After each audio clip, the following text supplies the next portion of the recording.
Bueno, para comenzar con este tema, primero les voy a pedir si ustedes tienen su Biblia ahí en su hogar, pues que la abran en el Salmo 19, versículo del 7 al 10. Ahí es donde nos vamos a estar enfocando para que pues ustedes puedan seguirme con sus Biblias. Y lo voy a leer. Dice: la ley de Jehová es perfecta, que convierte el alma.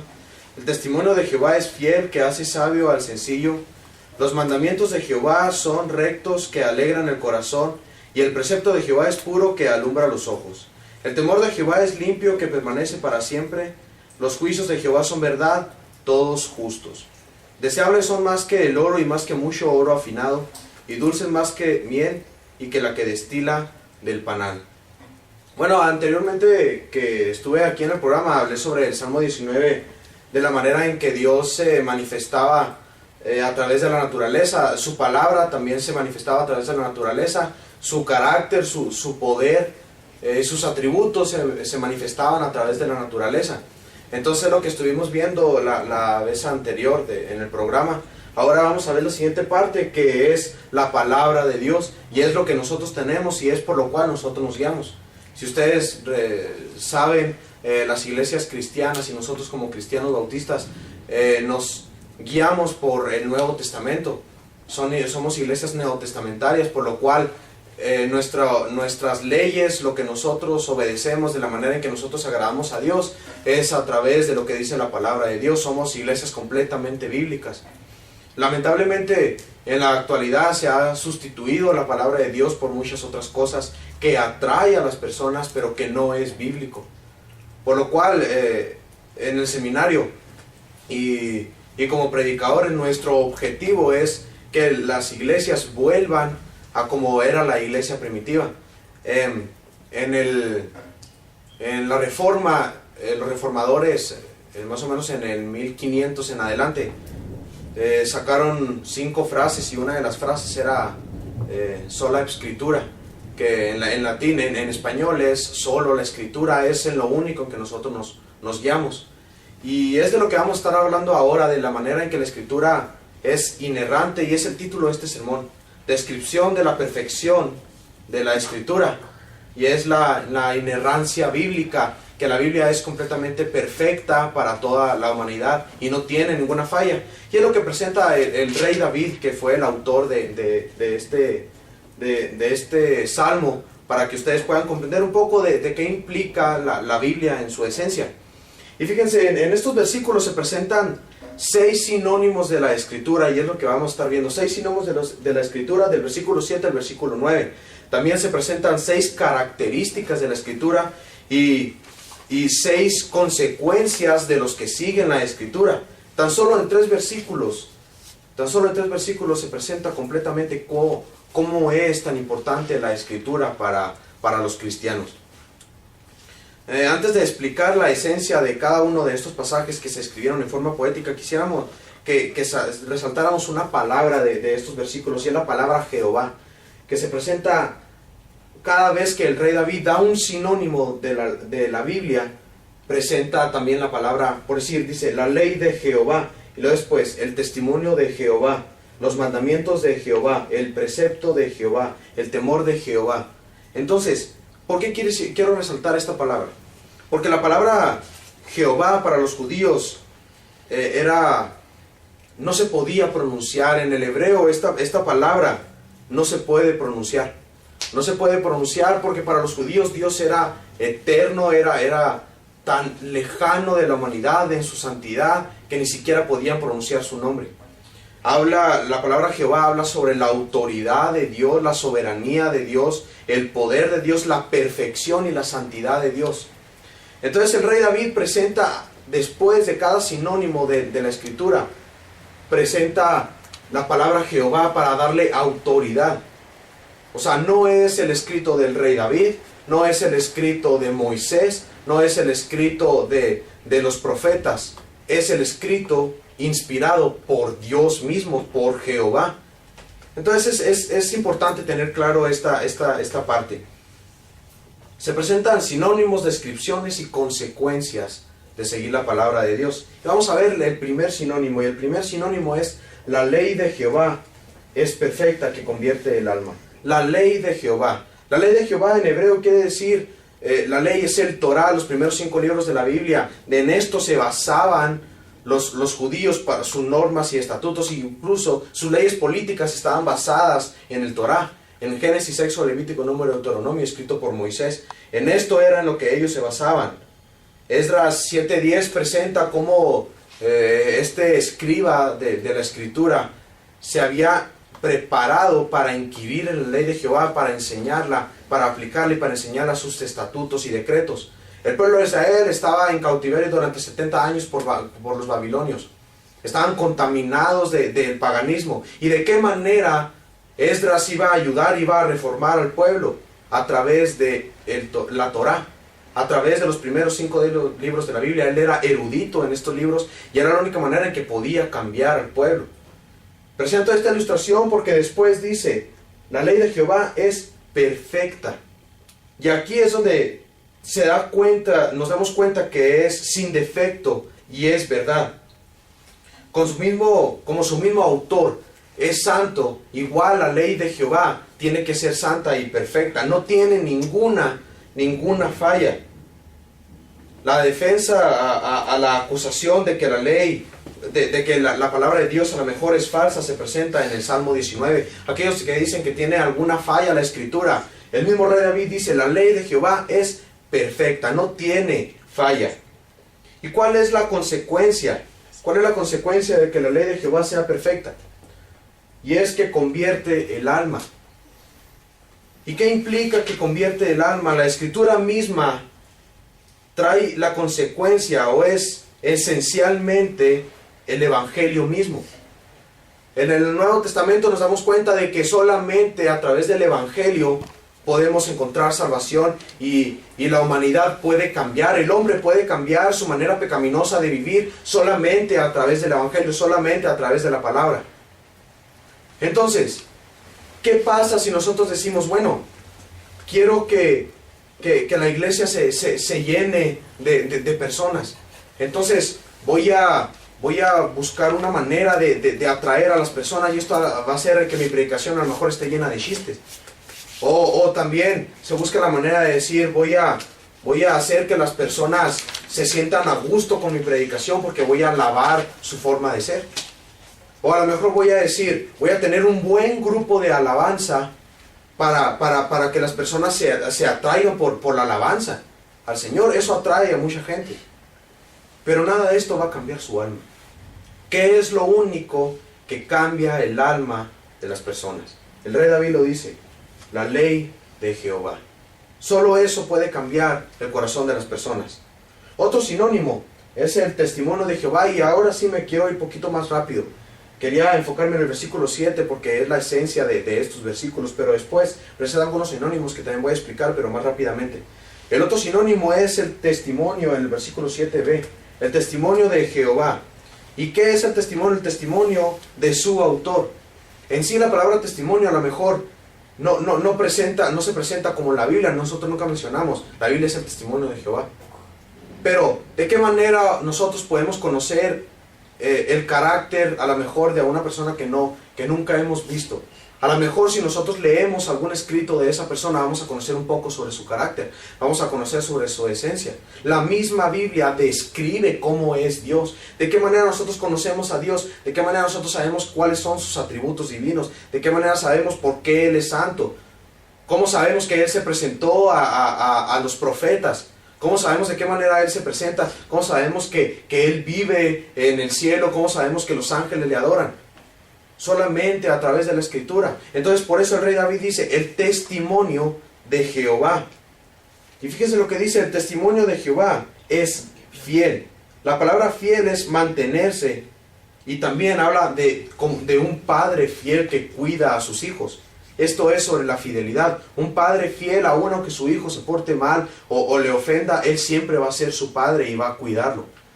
De esto habla sobre la fidelidad. Es una fidelidad que no tiene escapatoria, es una fidelidad que nosotros no podemos encontrar un fallo en ella. No podemos decir, Dios alguna vez no fue fiel, Él siempre ha sido fiel. Entonces su testimonio también siempre es fiel. ¿Y qué es la consecuencia de que el testimonio de Jehová sea fiel? La consecuencia es, hace sabio al sencillo. En 2 Timoteo 3:15 habla sobre qué es lo único que puede cambiar nuestra forma de ser. Es solamente el testimonio de Jehová.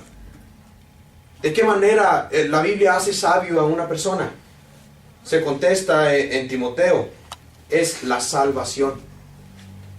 No es sobre conocimiento, sobre muchas cosas, sino es simplemente sobre el conocimiento de que nosotros somos pecadores y que necesitamos al Señor y que necesitamos su salvación. Una persona es ignorante cuando no tiene la salvación, pero cuando tiene la salvación, conoce, porque se da cuenta del pecado y se da cuenta de qué manera él falla. Entonces, hace sabio al sencillo. La sabiduría en Job 28:28, el principio de la sabiduría es el temor de Jehová.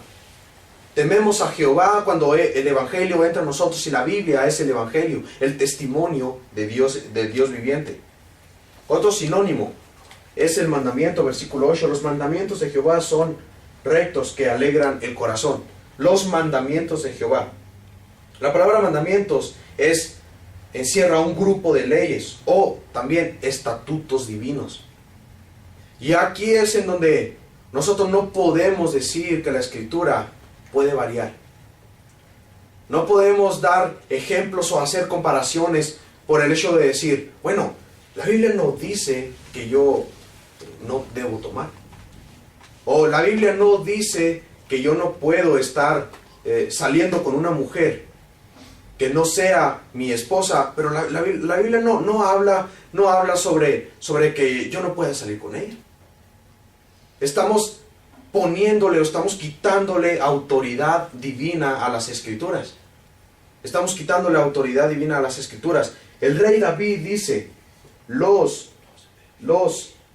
mandamientos de Jehová son estatutos, son órdenes divinas. Nosotros podemos tener la facilidad de desobedecer a lo mejor algún estatuto de una persona o de la jurisdicción de a lo mejor un presidente o la policía misma.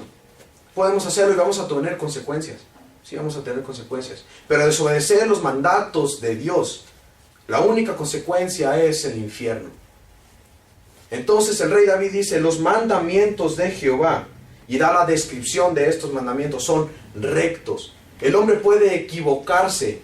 El hombre puede equivocarse y al poner a lo mejor algún mandato que no sea justo. Pero delante de Dios, sus mandamientos son divinos y son rectos. Esto significa que son derechos, no tienen vuelta, no tienen algo que podamos decir, bueno, esto no es exactamente bueno, por eso yo en mi moralidad humana voy a desobedecer este mandato de Dios porque no es bueno. No podemos desobedecer los mandatos de Dios porque son divinos. ¿Y qué es la consecuencia de obedecer los mandatos de Dios? Alegran el corazón. Y habla sobre el regocijo. No solo se alegra, sino que se goza alegremente en abundancia. Todo el que permanece rectamente en los caminos de Dios tiene un gozo interno. Las personas que no obedecen a Dios son infelices y buscan la felicidad a través de otras cosas. Pero los que permanecen en los estatutos, en los decretos, en las ordenanzas de Dios, en los mandatos de Dios, tienen gozo y alegría porque tienen una esperanza después de la muerte. El rey David comprendía esto y sabía que aún en las aflicciones, si él se permanecía fiel en los mandatos de Dios, él tenía felicidad. Ahora habla en el versículo 9, en el versículo 8b. Los preceptos de Jehová son puros que alumbran el corazón. Los preceptos de Jehová. Esto es exactamente lo mismo que el sinónimo anterior, estatutos divinos. ¿Y cuál es la descripción de los preceptos? Que son puros, y esto da a entender, son limpios, no hay ninguna mancha de ellos. También da a entender la idea más o menos en el hebreo, es de que son limpios como la luz, sin ninguna sombra. Nada en la Biblia está manchado, nada en la Biblia está oscuro. No podemos tener pretexto de que no podemos obedecer los mandatos de Dios porque están ahí. ¿Cuál es la consecuencia de obedecer los preceptos de Dios? Alumbran los ojos. Esto es aclarar o dar luz e iluminar.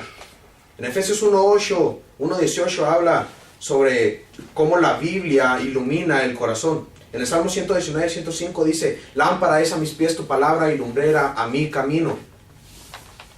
El hombre vive en oscuridad y el Espíritu Santo usa, su primera herramienta es utilizar la misma palabra de Dios para poder alumbrar el corazón de las personas que viven en oscuridad.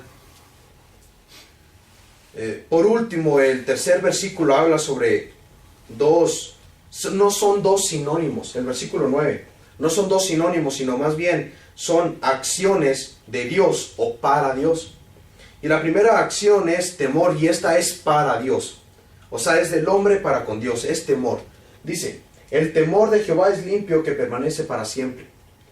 La Biblia es el manual para reverenciar a Dios. Este temor habla sobre un temor reverencial. Es el único manual que nosotros podemos seguir para poder reverenciar a Dios. Y la Biblia dice que nosotros tenemos que temblar ante Dios. Entonces tenemos que obedecer sus estatutos y ordenanzas, porque le tememos y porque le reverenciamos. Y esto se presenta en las Escrituras. La consecuencia de este temor es que la descripción es que este temor es limpio. Y eso quiere decir que no es adulterado. Nuestra reverencia a Dios debe ser pura y sincera. No podemos decir y no podemos ir ante Dios con supuesto rostro de reverencia cuando en nuestra vida, durante todo el tiempo que no estamos a lo mejor frente a la congregación, o frente a nuestros padres, o frente al pastor, no podemos ir delante de Dios con un rostro de piedad cuando en verdad pecamos delante de Dios a cada momento, y lo sabemos. Lo sabemos porque a veces pecamos deliberadamente. Entonces, el temor que nosotros debemos tener ante Dios debe ser limpio y puro, no hipócrita. La consecuencia de este temor es que permanece para siempre. Y esta es la perseverancia. Dios nos pone en nosotros el reverenciarle cuando somos sus escogidos. Y le vamos a reverenciar y le vamos a temer siempre. No solamente guiados por una simple emoción. O porque vamos a lo mejor a algún congreso y nos emocionamos y ya nos dura un mes la emoción, pero después seguimos otra vez en el pecado. Esto no debe ser, porque dice que es para siempre. El último punto, la última característica es de Dios hacia nosotros y hacia la creación también, e incluso pues hacia los demonios. El juicio de Dios, el juicio de Jehová son verdad. Los juicios de Jehová son verdad, todos justos. Los juicios de Jehová, la palabra en hebreo es la sentencia de Dios, las sentencias de Dios. En la Biblia encontramos consecuencias por el pecado. También encontramos bendiciones si nosotros somos justos delante de Dios. Las sentencias judiciales de Jehová son perfectas. Y hay consecuencia para todos si Dios ha dejado establecido. La misma tierra gime. Y la misma tierra gime por el pecado de la humanidad. Y esta es una consecuencia del pecado del hombre, y Dios lo instituyó como una sentencia. A los demonios los condenó al infierno por su pecado. Esta es una sentencia de Dios. Y a la humanidad también la ha condenado si ella no se arrepiente. ¿Y qué dice sobre los juicios de Dios? Son verdad. En Juan 17:17 dice que la palabra de Dios es verdad. Entonces la Biblia, aquí los juicios de Dios establecidos aquí en la Escritura son verdad, no son mentiras. El juicio del hombre es corruptible, pero el de Dios no lo es. El de Dios es perfecto. De esta verdad habla de una verdad completa, sin mancha. Y ahora dice, todos justos. Tú no vas a poder presentarte delante de Dios el día del juicio. Vas a decir, ¿sabes qué? No es justo que yo me vaya a ir al infierno. Dios es justo. Y en verdad te lo puedo decir, que si Dios no retuviera su justicia y su ira por su gracia, entonces ahorita nosotros estaríamos consumidos en el infierno. No tenemos pretexto para decirle a Dios, ¿por qué me traes esta enfermedad? ¿O por qué tengo este problema? ¿Por qué me está pasando esto? La consecuencia del pecado a veces te trae eso. A veces Dios permite eso para su gloria. No podemos reclamarle a Dios nada. Porque dice que los juicios de Dios son justos. El rey David nunca reclamó en la situación en la que se encontraba. Primero buscado para ser asesinado por el rey Saúl, después por su propio hijo. Y nunca dijo, ¿por qué Dios me pasa esto? Él había pecado. Y la consecuencia del pecado es que toda su casa se rompió y no siguió a Dios. Él sabía que Dios era justo y sus juicios eran justos. Ahora, para concluir, el rey David no presenta métodos, filosofías o psicología ni discursos motivacionales para que la gente cambie. El rey David lo único que hace es presentarte la Escritura. La Biblia puede tener un efecto para juicio en ti, o puede tener también un efecto para redención. Pide al Señor que la Escritura te ayude para que seas redimido, y no para que después de que el Señor llame a cuentas a las personas, vayas a ir al infierno. La palabra de Dios es vida, y encontramos en ella la santificación y de qué manera nosotros podemos poder agradar a Dios y estar en su presencia. Pero también te presenta que si no cumples con los mandatos de Dios, la ira del Dios soberano, y aún podemos decir un Dios de amor, pero su ira va a caer contra ti. Y eso va a ser para demostrar la santidad de Dios. Y no vamos a poder reclamar nada. Porque vamos a reconocer que Él es el único que merece la gloria y la honra. Y que a lo mejor le fallamos. Busca la palabra de Dios. Busca la palabra como lo hizo el rey David y preséntate ante Dios humilde, reconociendo que solo Él puede llevarte a una salvación. Listo.